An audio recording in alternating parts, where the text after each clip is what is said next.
shake your head. No. I went to bed when I was supposed to last night, and I still woke up tired, and I'm still tired now, and thanks to our puppy, my whole morning schedule was thrown off. So nothing's working right for me, and it's a weirder Monday than normal. So forgive me if I seem off my game.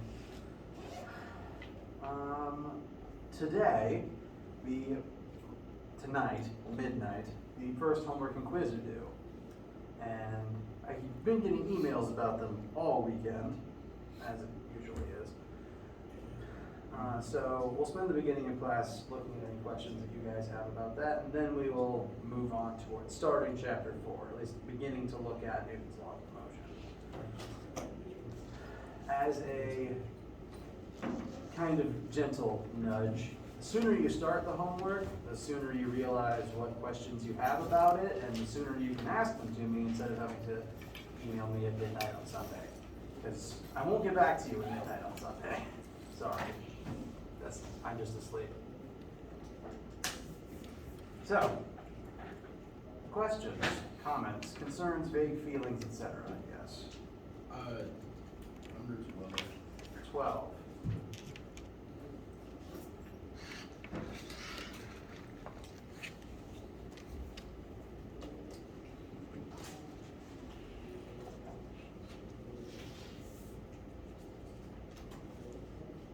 All right. So 12 gives us information about 3 different parts of a journey. Excuse me. And during each of these legs, some different state of motion is going on. For leg 1, the car starts at rest and will accelerate over some period of time. Gets hold of the acceleration and the time. For part 2, you then hold constant velocity for a couple of minutes, and then for part 3, you slow down for a certain amount of time. And your goals for each part of the question are to determine the displacement of the overall trip and the average speed for each leg. In order to do that, it's helpful to list the pieces of information that you have about each leg. Again, your numbers will vary, but I do recommend this basic setup for your work as well. So for leg number 1, you start from rest. That means that your initial velocity is 0 meters per second. You then begin accelerating at a constant rate. You are told what that rate is. You are told the time that you are accelerating at. Time you are accelerating for. You are not told the final velocity at the end of this particular section of time, and you are not told how far you move during this section of time. These will both become relevant pieces of information. Right now I'm just listing variables. Second leg, we want to try to parse out the same basic pieces of information, but the second leg is fundamentally different. During the second leg, you're maintaining a constant velocity. For the next one, your number will vary some number of minutes. And leg 2 doesn't actually tell you what that velocity is. One of the tricks here is, the implication is this is one object moving in motion throughout this whole process. So part 2 tells you you're moving at constant speed, but doesn't tell you what that speed is, because the implication is that the speed for leg 2 is the same as the final velocity for leg 1. I don't have a number to show you for that yet, but we have the information we needed to find that final velocity. That velocity that leg 1 ends at is going to be the same velocity that leg 2 begins at, because they're happening in a sequence. When one ends, the other begins. So a number for this can be found, and when a number for this is found, it can be used for the constant velocity in leg 2. Since the velocity in leg 2 is going to be constant, it does say maintain constant velocity, acceleration for that leg will be 0. And since there's no acceleration, this velocity won't be changing. So whatever value we eventually pull into this space will remain the same for all of leg 2. There's no acceleration for this phase of the journey. But this phase does still last some amount of time. Each of you will be told some number of minutes. Phase 2 lasts the longest out of all these stages.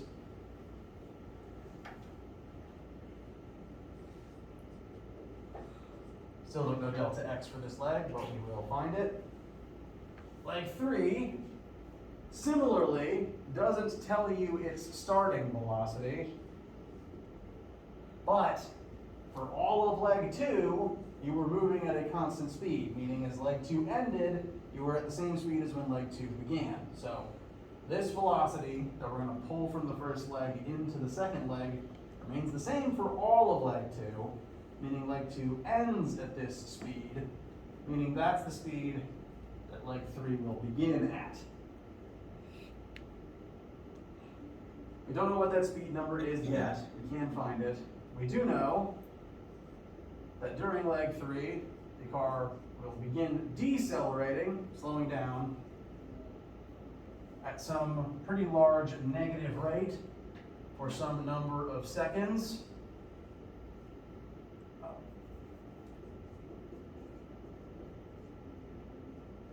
We don't know what VF is, although I don't think we'll actually need it. We will need to solve for the delta x of this leg. Now for all 3 legs, we know roughly the same pieces of information for each.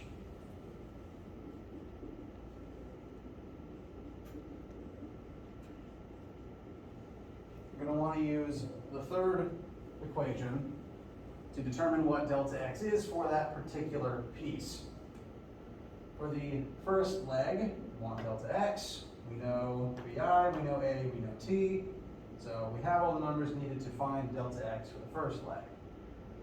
For leg 2 and leg 3, we will need to solve for what that velocity is to pull in here, but we do still know acceleration and time for each of these legs, meaning once we have these numbers, we can use the same formula to solve for their delta x's as well. In order to find that VF, we'll just need to use a different formula.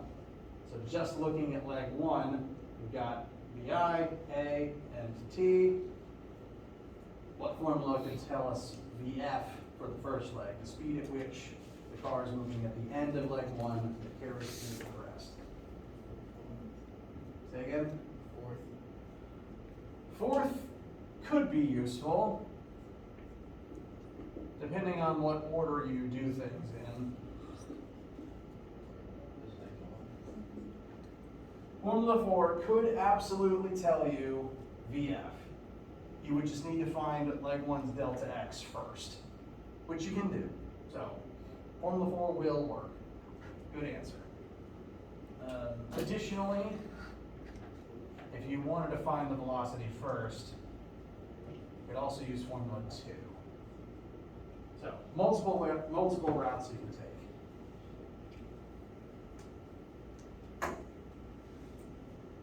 So, I just kind of jumped into it. My recommendation for this question is, list your variables for every single leg separately. Solve for the delta x of each leg separately using that leg's variables. The one exception to that is you'll need to find leg 1's VF, which will become VI for the other 2 legs. Once you have each leg's delta x, add them all together for the answer to A. And then for B, this is asking again about average speed.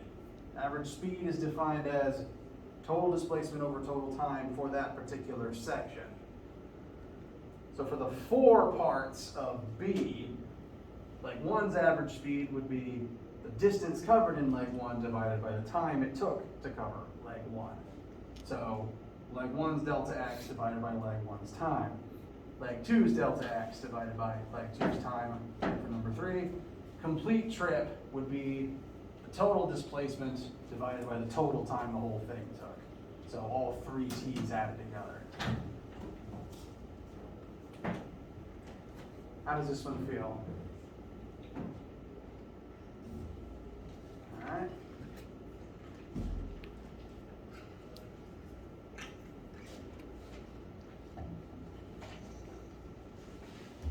What else? Could you go over 14? 14. I believe that one's entirely formula based. So yeah, let's take a look.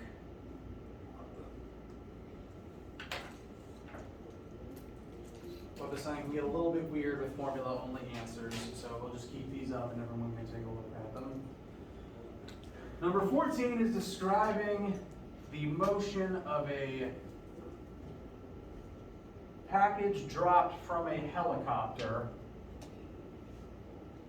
but only in terms of formulas. No numbers, just formulas.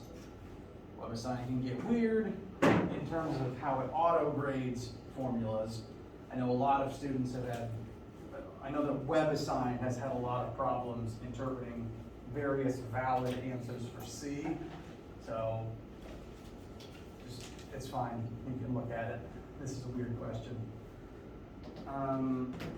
So for all of these, it is formulas describing the motion of the helicopter and/or a package dropped from it.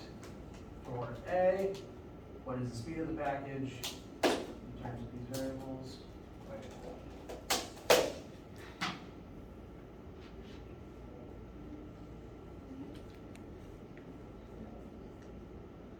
I don't like C. Suddenly C is a problem. Okay. Package is dropped from a helicopter that is descending. So the helicopter is descending, the package is dropped from it, both are moving downwards. Helicopter is descending downwards at constant velocity, because you don't want your vehicle to be falling out of the sky. But once the package leaves the helicopter, it is falling, it is accelerating. Now, when you drop a package out of an aircraft, the package's initial velocity will be the same as the speed the aircraft was moving at. So if the chopper was descending at constant velocity v0, that's the speed the package starts at as gravity starts accelerating downwards faster from that point. So, what's the speed of the package in terms of helicopter's initial velocity, gravity, and time? This is the speed the package begins at, specifically downwards. So this V points down, G also points down. It's asking about speed, so it doesn't care about direction. It just wants to know what is the bigness of how fast it goes. So it starts at V0, and every second that passes, gravity accelerates it. And mathematically, if you were arranging the formula yourself, you could get to this point using formula 2. G is the acceleration. Delta V is V final minus V initial. T is still T. Send T over to the left side. The V it's asking for is basically V final, so we'll send V initial over as well. V initial plus GT equals VF.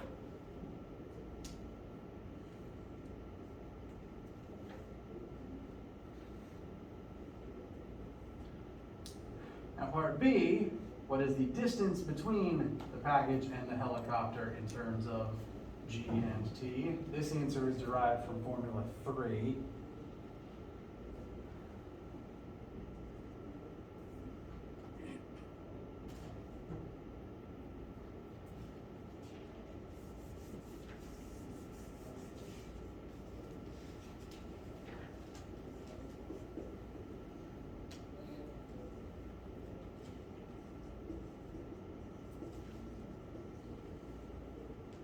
Formula 3 can describe the motion of both the package and the helicopter. What's different is the package is accelerating as it falls, but the helicopter is not. It's just descending at constant speed. So the helicopter's version of this formula loses the term with the A in it because A is 0 for the helicopter, this whole piece just goes away. So this describes the helicopter's descent constantly, moving down constantly as time passes. The package, however, keeps the A term because it is falling and accelerating downwards. So every second that passes, the chopper descends the same value of distance. Meanwhile, the package descends that distance and more because it's getting faster and faster. So the difference between their descent is just the acceleration term. They're both doing this every second because that's the speed they both started at, but the package is the only one accelerating. And this describes the rate that it gets even further away from the chopper that dropped it. Does that not make sense?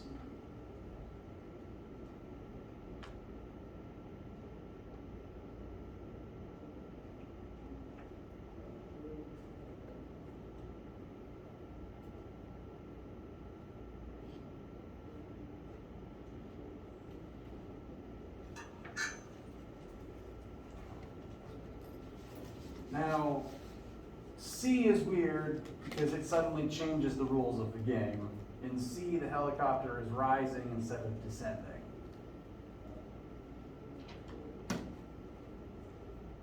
And for the distance part, that doesn't actually make a difference. That just changes the sign on the initials, but those pieces kind of cancel out anyway because they're both doing that. So that doesn't change the final answer at all. What it does change is C, because for the speed of the package, suddenly its initial velocity is in the opposite direction as its acceleration, meaning that as time passes, those two things are working against each other and the package will turn around eventually. But what that means is, again, this is how WebAssign is being weird about it. Based on what time you plug in to this, the answer could be either positive or negative. Because the instant the package is pushed out of a rising helicopter, the package will technically still rise for a second because its initial velocity points up. However, a second later, it's going to begin falling. That means that the direction of its current velocity changes based on time, like when you throw something upwards. But WebAssign didn't ask for velocity, it asked for speed, and it's being very particular about that fact, which is why it added the absolute value sign around it. Those vertical brackets refer to absolute value, and that's just to remove any possible positive or negative sign, since speed is not a vector and therefore doesn't care about direction.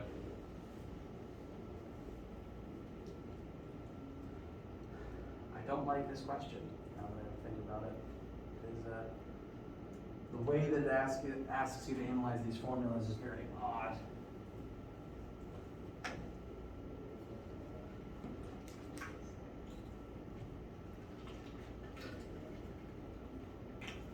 But does this one feel a little more comfortable now?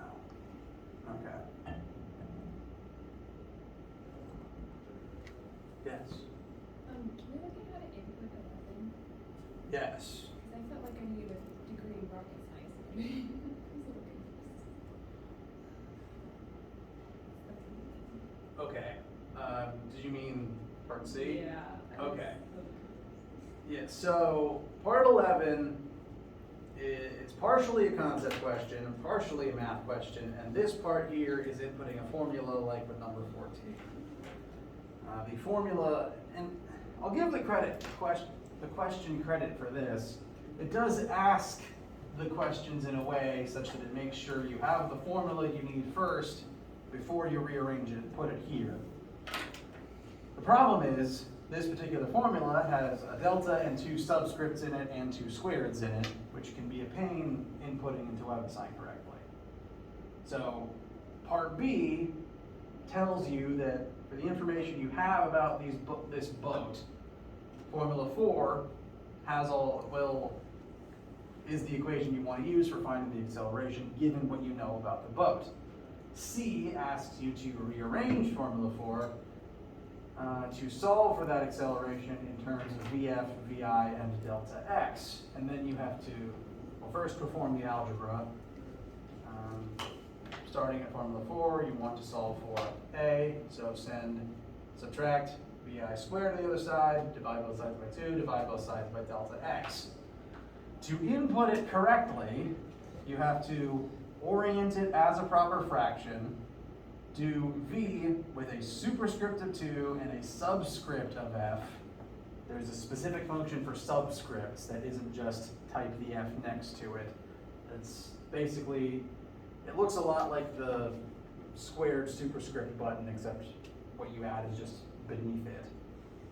So that VF needs superscript of 2, subscript of F, minus V with superscript of 2 and subscript of I, all of that over 2 delta X. And I'm not a fan of counting off for things the machine can't read but that I could. So if you keep trying and it keeps not taking your answer, even just utilizing this as a guide, let me know and I'll make sure you get your points.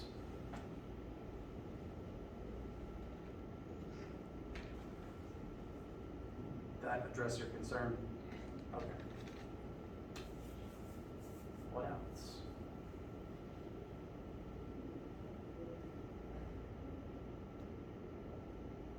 Okay.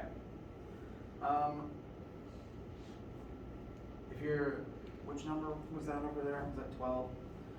Feel free to copy down what I wrote for 12, but you will have to sub in your own numbers. Feel free to copy down anything that's been shown on the screen.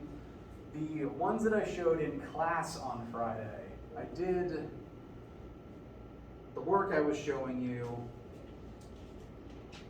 I just had in PowerPoint because that's the easiest way to show it in big on the screen. And I've put that PowerPoint file on the Brightspace page if you want to look at my sample work for 6 and 9 as well. Let's show where that is. Within chapter 1 and 2, chapter 1 and 2 homework help. And those are the slides that I showed on Friday.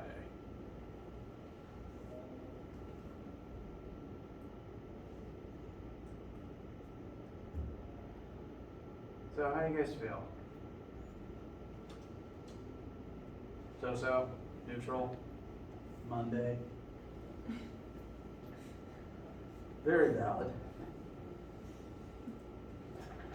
Given that it is Monday, I want to at least set up what we're going to be talking about for the rest of the week. At least talk about the concepts of it, and we'll get to work on algebra on Wednesday.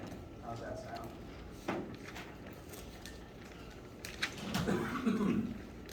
So, chapter 4 is going to be about Newton's laws, primarily how they apply to force. And as I've said throughout most of this class, I hope, the concepts we're addressing here are things you have dealt with before. You've dealt with forces your whole life. You've dealt with Newton's laws in some way, shape, or form.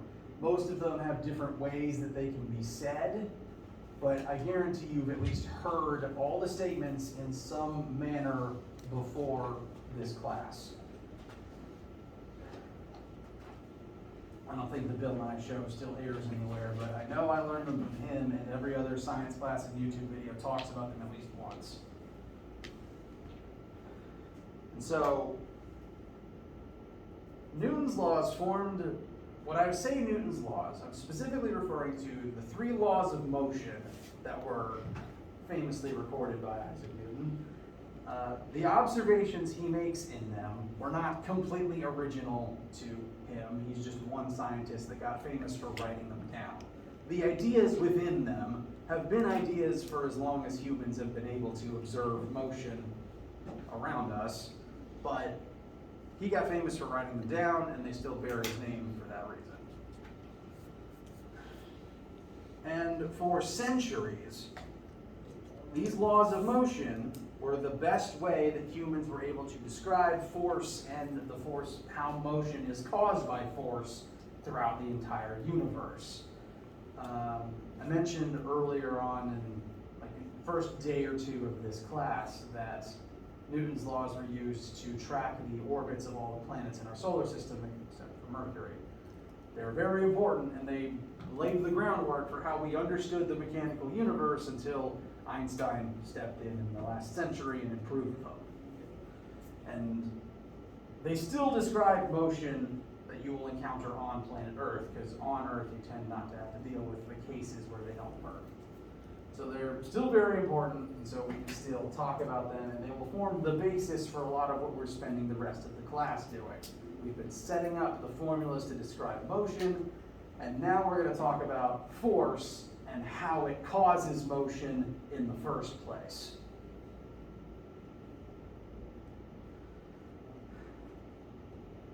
Now, again, you've dealt with all of these statements before. I promise you that. They've all been said to you, read aloud to you in some variation of their writing at some point in your life. So, right now, just consider this refreshing yourself on the topics and me kind of setting the stage for how we're going to use them. Newton's 3 laws of motion.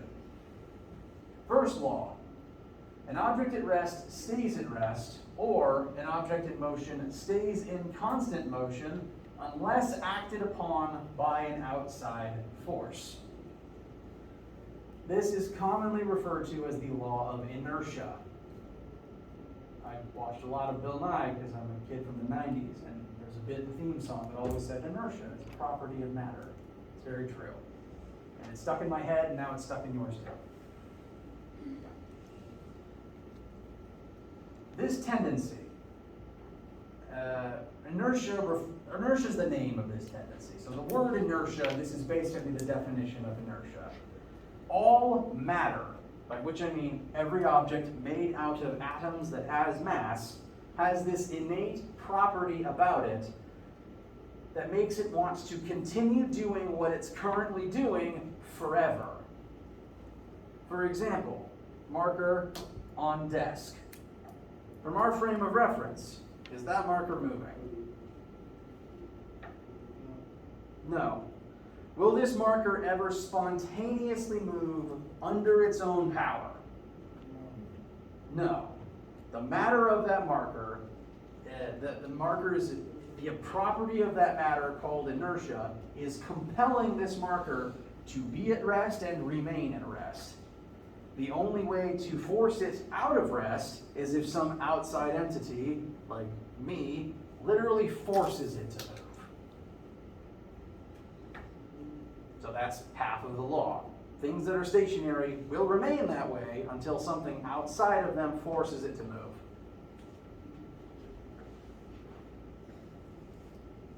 And technically, for the case of this example, your muscles are a different object to the rest of your body. Your muscles exert force on the rest of you, and that causes the rest of you to move and carry your muscles with them.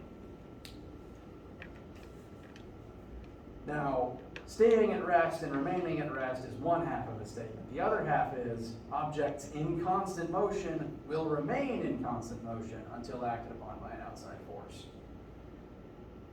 You don't tend to see that very much in average day-to-day life on planet Earth, but if you put your car in cruise control, that's a pretty decent example of this. Your car, any vehicle that you're in, when it's moving, it wants to keep moving. It has energy, it has momentum. Its inertia compels it to keep moving forward in a straight line. And it will continue doing so until something stops it. In the case of a car rolling on the road, what is the thing that stops it?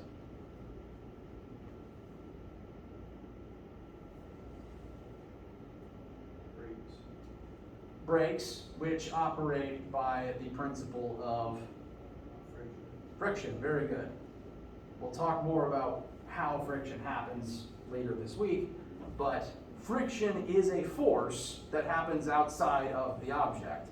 As your car is rolling forwards, it will, under normal circumstances, keep moving forwards, except that there's friction between the car and the road, between the car and the air, between the car and its own moving parts inside of its engine, and that friction is a force from outside of the car's mass that starts slowing it down.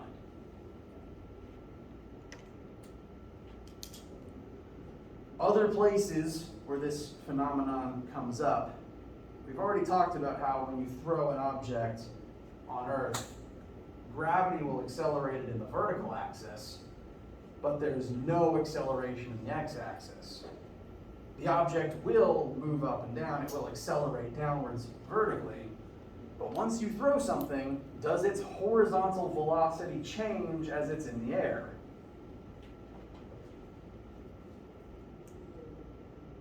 Does its horizontal velocity change as it falls, ignoring air friction? It does not. Gravity pulls it downwards, but downward acceleration doesn't affect horizontal motion. So throwing something sideways, its sideways velocity is constant because there's nothing horizontal to change its velocity. It would continue moving horizontally in a straight line forever if gravity didn't eventually pull it to the ground, where it would hit the ground and then roll around and stop because of friction, which is again another outside force. So on Earth, friction and gravity tend to get in the way of the staying in motion part. It's very hard to keep something in motion on Earth because of those interferences. The only place where you really truly see constant motion remaining in constant motion is in space, where gravity is reduced and where friction basically doesn't exist. Have you guys heard about that there's debris orbiting Earth from crashed satellites and broken parts of space shuttles that's continuously orbiting Earth and will do so until something stops it?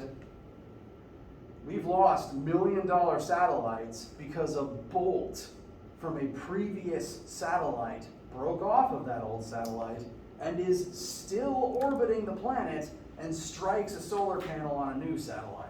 Cracking the panel, it loses power, and then it falls out of the sky because we can't control it. Those bolts have velocity that will continue to be in motion until something stops them. And that something will be either they hit something or they fall to Earth and they burn up in the atmosphere.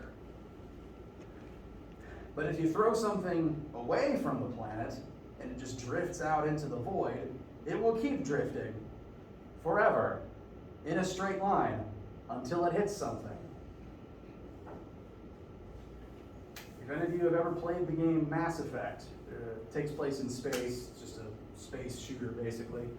There's a drill sergeant who yells at the recruits that Isaac Newton is the deadliest man in space, because if you launch a missile and you miss, that missile keeps firing, keeps flying, until it eventually hits something thousands of years from now. So, I think I've talked about that one enough. Law of inertia. I say inertia, that's what I'm referring to. An object's innate tendency to keep doing what it's doing. Left by themselves, objects will always remain as they are and never change. Their motion will never change. That's where the second law comes in. Second law is commonly abbreviated to just this formula. Sigma F equals mass times acceleration. If I was to describe this in words, this law would say when unbalanced forces act on an object with mass, that mass will accelerate. What this formula tells us is, if you want to take an object and change its velocity, if you want to make it accelerate, you have to exert force on it. So, marker on table, it will normally stay here forever until I physically exert a force on it and changes velocity. All changes in velocity count as acceleration, so force causes acceleration inherently. All forces have the potential to make objects accelerate, and this is the formula that shows the relationship between the force and the resulting acceleration. Basically, if an object has a lot of mass and you want it to move, you gotta push real hard.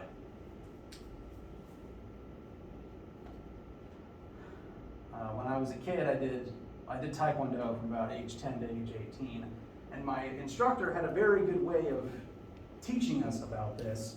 If you want to punch something harder, you either need a bigger fist or you need to move it faster. More mass, more acceleration, more force. So that stuck in my head as a kid. Hopefully it sticks in yours too. The law itself is commonly shortened to just this formula. So if I ask you for Newton's second law, you can just tell me F equals ma, and that's totally valid. You're also allowed to describe it in words. If you look it up on Wikipedia, the words, it'll give you words, but those words translate to this formula. Third law of motion, I guarantee you've heard this one in some way, shape, or form.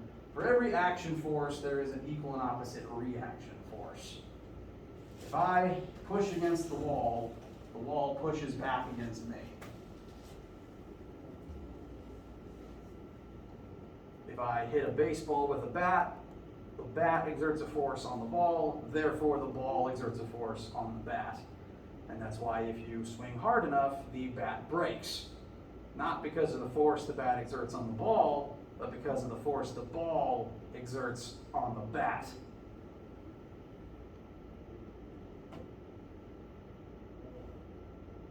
How's that feel? Slight nodding. Okay, good to see. We will spend, I guess, really the rest of the semester going into these in more detail. They all have their own quirks and things to note about them. Third law I could almost do an entire lecture on by itself, frankly, because there's a lot of misconceptions about it. But we'll talk more about that, if not tomorrow, then on Friday when we get into discussion of normal force. Probably the one we'll spend the most amount of class time utilizing will be Law 2, because it's literally a formula. After, I guess, the first four formulas, the Fantastic Four, this would be the next most important one. It's literally the next one we're learning. And since you're going to be dealing with force all semester, you'll be using this formula all semester. One thing I'll note about this formula before we break, is anyone rusty on what sigma means in a formula? Okay, glad I asked then. So, Greek letter, sigma in a formula refers to sum of whatever it's attached to. And actually I'm going to spell that out.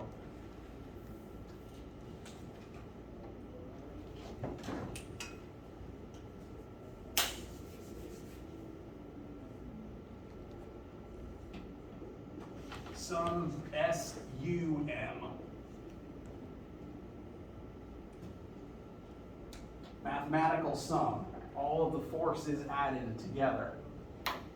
So when I read this out loud, I will commonly say sum of the forces equals mass times net acceleration, or I will say net force equals mass times net acceleration.